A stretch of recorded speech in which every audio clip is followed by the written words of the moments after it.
ሰዎች ከሰው በላይ ለመሆን ቅመው ከሰው በታች ሲሆኑ እንደገና ከሰው እኩል ለመሆን ይቅማሉ። ሱስ ማለት ሁለንተናን በክፉ ልማድ የመታሰር ሂደት፣ ክብርህን የምተውለት ጉዳይ፣ ከሰው በታች የሚያረግ ጉዳይ፣ ውሻ የሚያረግ ጉዳይ አልነገሩህም እንጂ ስለሚሳሱልህ አይነግሩህም እንጂ አያምኑህ። በጣም ነው የሚያፍሩብህ። አንድ ሰው ከጓደኞች በታች ካደረገ፣ ውሻ ካረገ፣ ክብርህን ካሳጣ፣ ደስታን ካሳጣ፣ ከምትወደው ቤተሰብ ከለየ፣ የሌባ እናት ካስባለ፣ በየቱቦ ካደርክ፣ እንደ ቆርቂ ከተገፋ፣ ክብርህን ከተውክለት እሱ ጉዳይ ሱስ። በአሜሪካን ሀገር በየ11 ደቂቃው አንድ ወጣት በሱስ ምክንያት ይሞታል። አሜሪካን በአፍጋኒስታን በቪየትናምና ኢራቅ ከሞቱባት ወታደሮች በላይ በሱስ ምክንያት የሞቱባት ከ2013 እስከ 2017 እጅግ በጣም ብዙዎች ናቸው። እኛ ሀገር አዙሮት ነው የወደቀው ብለው ምትለው አብዛኛው ሰው ስላልተጠና ነው እንጂ በሱስ ነው። አንድ ልጅ ሸጦ ጨርሶ ሰው ጤፍ ይሸጣል። ጤፍ ኩንታል ጤፍ የ2400 ብር ጤፍ አውጥቶ በ1100 100 ብር ለወዛደር 1000 ብር ለኪሱ ሲጠጣ አድሮ 500 ብድር በ1500 ጥግብ ብሎ ከሌሊቱ 9 ሰዓት ሲመጣ በሩ ክፍት፣ አባቱ ከፍቶለታል። እንዴት በር ከፈቱ ብሎ ዘሎ ገባ። ከእናት ስቃይ፣ ከአባት ድካም፣ ከእህት ሰርግ፣ ከወንድም ለቅሶ ካስቀረህ ይሄ ነገር እኮ አደገኛ። አንድ ብርጭቆ ሲጃራ ሐሺሽና መጠጥ አንዴ መጠጣት ማለት ነው የ1 ደቂቃ ፖርኖግራፊ ማለት ነው።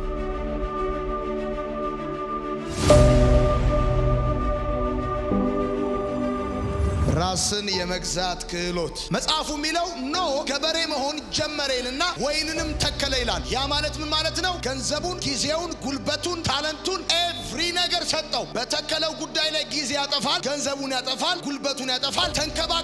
የተንከባከበው ጉልበቱን የሰጠው ዋጋ ታለንቱን የሰጠው ነገር ጊዜ የወሰደበት ነገር ሲያድግ አሰከረ። ዛሬም ብዙ ሰዎች ገንዘባቸውን የሰጡት፣ ጊዜያቸውን የሰጡት፣ ብዙ ነገራቸውን ኢንቨስት ያደረጉበት ጉዳይ ያሰከራቸው። ኖህም ወይን ጠጣ፣ ከዛም እንደዚህ ይላል ሰከረ ይላል። መስከሩ ብቻ አይደለም የሚገርምህ ራቁቱንም ሆነ ይላል። በመሰረቱ የሚያሰክራችሁ፣ የሚያዋርዳችሁ፣ ጨርቃችሁ እንድጥሉ የሚያረጋችሁ ነገር ከሌላ ቦታ የመጣ ጉዳይ ሳይሆን እናንተ ጊዜያችሁን፣ ገንዘባችሁን፣ ጉልበታችሁን፣ ራሳችሁን የሰጣችሁለት ጉዳይ እሱ ሲያድግ አድጎ ብቻ አይደለም ያበቃው። ጊዜን ሰጥተዋልና፣ ገንዘብን ሰጥተዋልና፣ ብዙ ነገርን ኢንቨስት አድርገበታልና ያንን ነገር መጠቀም ስትጀምር ማውለቅ ነው የምትጀምረው። ኖህ ገበሬ መሆን ጀመረ፣ ጠጣ፣ ሰከረ፣ ማውለቅ ጀመረ። ማውለቁ ብቻ አይደለም የሚገርመው፣ ባወለቀው ነገር ምክንያት ልጁ ራቁቱን አየ። ከዛስ ሄዶ ራቁቱን ለወንድሞቹ አሳየ። በዚህ ነገር ምክንያት ኖህ ከስካር ሲነቃ ልጁ ያደረገበትን ምን እንደሆነ አወቀ ይልና ረገመው ይላል። ኖህ የጀመረው ነገር እሱ ጋር ብቻ ሳይሆን ያበቃው ወደ ልጁ እርግማን ወሰደ። እሱም ብቻ ሳይሆን ያዋረደው ልጁንም በእርግማን ውስጥ እንዲገባ አደረገ። የመታችሁ እንቅፋት አይደለም የሚጥላችሁ፣ እናንተ ለእንቅፋታችሁ የሰጣችሁት መልስ እንጂ። ምን ማለት ነው? 2 ሴቶች ተደፍረው አንዷ ተደፈርኩ ብላ ገመድ ስትገዛ ሌላኛዋ ተደፈርኩ ብላ መጽሐፍ ከጻፈች ማለት ነው። ጆይስ ሜሪ ከ10 ጊዜ ላላነሰ በአባቷ ተደፍራ መጽሐፍ ስትጽፍ አንቺ ተደፈርኩ ብለሽ ገመድ ከገዛሽ የጣለሽ ነገር እንቅፋቱ ሳይሆን ለእንቅፋቱ የሰጠሽው ምላሽ። እንቅፋት እግዚአብሔር ይስጠው። እንቅፋት እንኳን ካቅሙ ወደፊት እንጂ ወደ ኋላ አይጥልም። የሚጥላችሁ የመታችሁ ነገር አይደለም፣ እናንተ ለመታችሁ ነገር የምትሰጡት ምላሽ። ስፕሪንግ ወደ ታች ሲጫናችሁ ወደ ላይ እንደሚያስፈነጥራችሁ ልክ እንደዛ የያዛችሁ ነገር ወደ ላይ ነው የሚወስዳችሁ። ፈረንጆቹ እኮ አይ ዋዝ ሮንግ ብሎ መጽሐፍ ጽፈው ሚሊዮነር ይሆናል። ሰው ስህተቱ እንኳን ገበያ ይወጣል። ፈረንጅ ሀገር፣ እኛ ሀገር እኮ ደፍሮ ተሳስቼ ነበር ብሎ የሚጽፍ ሰው ጠፍቶ ነው እንጂ ስህተት እንኳን ዋጋ ያወጣል ነው። ልማድ ማለት ብለጻፍ በደመ ነፍስ ከምታደርገው ጀምሮ ያለ ማቋረጥ የምታደርገው ድርጊት ማለት ነው። ያለ ማቋረጥ ኤኒ ነገር። ልማድ ለ2 ይከፈላል። የመጀመሪያው አውንታዊ ልማድ፣ ፖዚቲቭ ልማድ። አውንታዊ ልማድ ማለት ማንበብን፣ መጻፍን፣ ሰዎችን መርዳትን ጨምሮ ለመልመድ ከባድ ለማቆም ቀላል የሆነ ልማድ ነው። ለመልመድ ከባድ ለማቆም በጣም ቀላል የሆነ ልማድ አውንታዊ ልማድ ይባላል። አሉታዊ ልማድ የሚባለው በአድራጊው ላይ ክፉ ምልክትን ትቶ የሚያልፍ፣ ክፉ ጠባሳዎችን ትቶ የሚያልፍ አንደኛ፣ ሁለተኛ ክፉ ባህሪያትን የሚፈጥር፣ ሶስተኛ በቀላሉ ሰዎችን ከአድራጊው የሚያርቅ እና ለመልመድ በጣም ቀላል ለማቆም በጣም ከባድ የሆነ ልማድ አሉታዊ ልማድ ይባላል። አሉታዊ ልማድ በድርጊቱ ምክንያት በቀላሉ ሰዎችን ከናንተ ያርቃል። በከፍተኛ የሱስ እስራት አሉታዊ ልማድ ውስጥ የገቡ ሰዎች በገቡበት ልማድ ምክንያት ሰዎች ከነሱ እየራቁ ይሄዳል። በገቡበት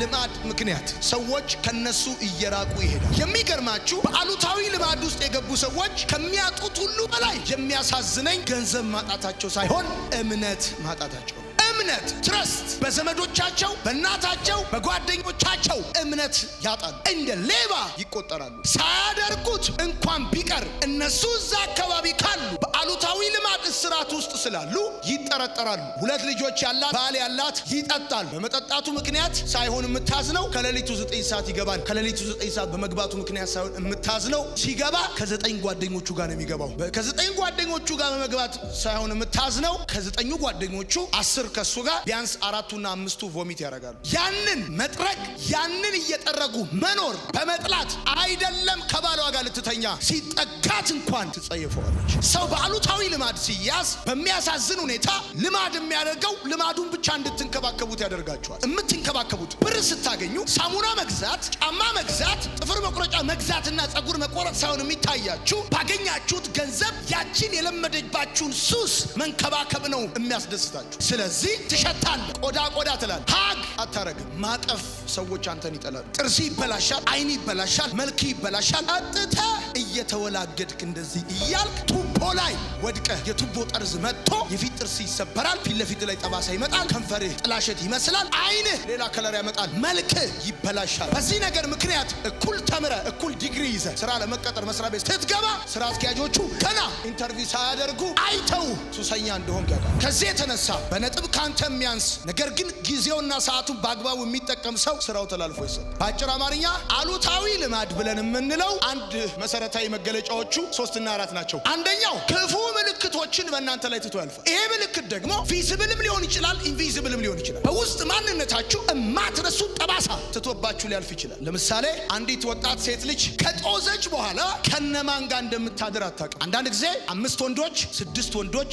አብረዋት አድረው ታገኛለች። ፊዚካሊ አልተቀጠቀጠችም ይሆናል። በስነ ልቦናዋ ግን በውስጥ ማንነቷ ኮንፊደንስ ማጣት፣ የስብዕና መላሸቅ ያጋጥማታል። ሁለተኛ መጥፎ ባህሪያትን የሚፈጥር ልማድ ነው። ተነጫናጭ፣ ግልፍተኛ፣ ትዕግስት የሚያጣ፣ መቀመጥ የሚያቅተው፣ የሚቅበጠበጥ፣ ሀሳብ መሰብሰብ የማይችል፣ ፎከስ ማድረግ የማይችል የሚቅበጠበጥ ይሆናል። ለቁም ነገር የማይበቃ ይሆናል። ያንን ልማድ ካላደረገ በስተቀር ተደባደብ ይለዋል፣ ሂድ ይለዋል። ሂጂ ብረሪ የሚለውን ዘፈን ይጫላል። ፌስቡኳን፣ ቴሌግራሟን እየተጠቀመች እናቷ የአስም መድኃኒት ለማንሳት እንደዚህ ብላ ተዘቅዝቃ እንደሞተችው አይነት ልጅ ማለት ነው። አይቶ ከሆነ አንዳንዱ ወደ ቤት ገብቶ ሰው ሳሎን ቤት ምሳ አይበላም፣ እንደ ውሻ እየተክለፈለፈ ገብቶ ከጓዳ እንጀራ አምጡ ብሎ ሻውር ቤት ቁጭ ብሎ ይበላል። ሰዎች ከሰው በላይ ለመሆን ቅመው ከሰው በታች ሲሆኑ እንደገና ከሰው እኩል ለመሆን ይቅማሉ። ሰዎች ለምን ይጠጣሉ አትልም? ሰዎችማ ይኸውልህ መጀመሪያ ላይ ሰውየው መጠጡን ይወስደዋል፣ ከዛ መጠጡን ይወስደዋል፣ ከዛ መጠጡ ሰውየውን ይወስደዋል ብለህ የአሜሪካን የመድኃኒት ኤጀንሲ